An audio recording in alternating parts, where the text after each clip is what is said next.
Hello, and welcome to another wonderful Wired Wednesday. My name is Ashley, and this is Creating a Strong Passphrase. What is a passphrase? A passphrase is a longer string of text that makes up a phrase or sentence. A passphrase can be used in place of a password. This is password versus passphrase, and you can see the difference here. So the password is short, and it's hard to remember because there's lots of intricate things in it. It's easy to hack, and the common characteristics are base words, capitalization, character substitutions, punctuation, and numbers.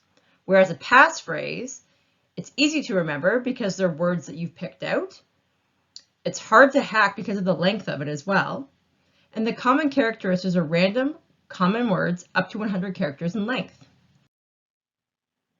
What makes passphrases better than passwords? Passphrases are easier to remember than passwords. It is easier to remember 4 to 8 random words that are lengthy compared to a password that is typically only 8 to 16 characters. Passphrases are more secure than passwords. Passphrases can be up to 100 characters, including capitalizations and punctuation. By making a strong passphrase, it can be quite a bit more difficult to guess than the password. Passphrases can be created that are almost impossible to crack. Although hackers have quite a few password cracking tools, advanced tools are not able to guess a passphrase that uses random words and is of significant length. Passwords are much shorter and a lot easier to crack. What makes a strong passphrase? It makes sense to you, but not to other people. It's easy to remember, but not related, 4 to 8 words. Add spaces between the words. Use some capital letters or capitalize certain words. Add punctuation and special characters that make sense to you but no one else. Once again, though, you don't have to add any special characters or punctuation in there. If that's up to you if you'd like to do it, but you do not have to. Use unusual or abbreviated spelling of words.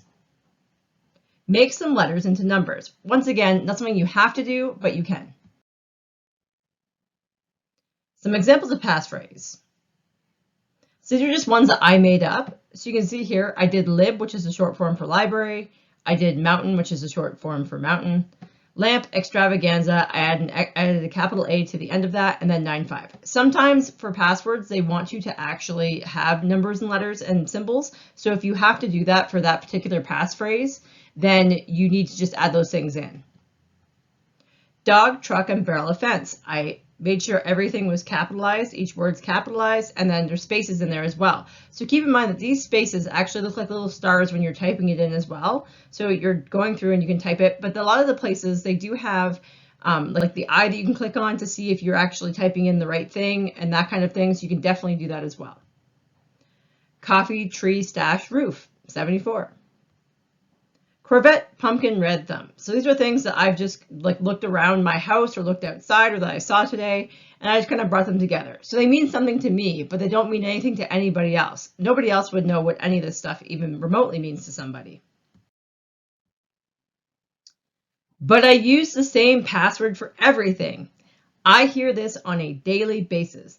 Please, please, please do not use the same password for everything. If a hacker goes and gets one password, they then have them all.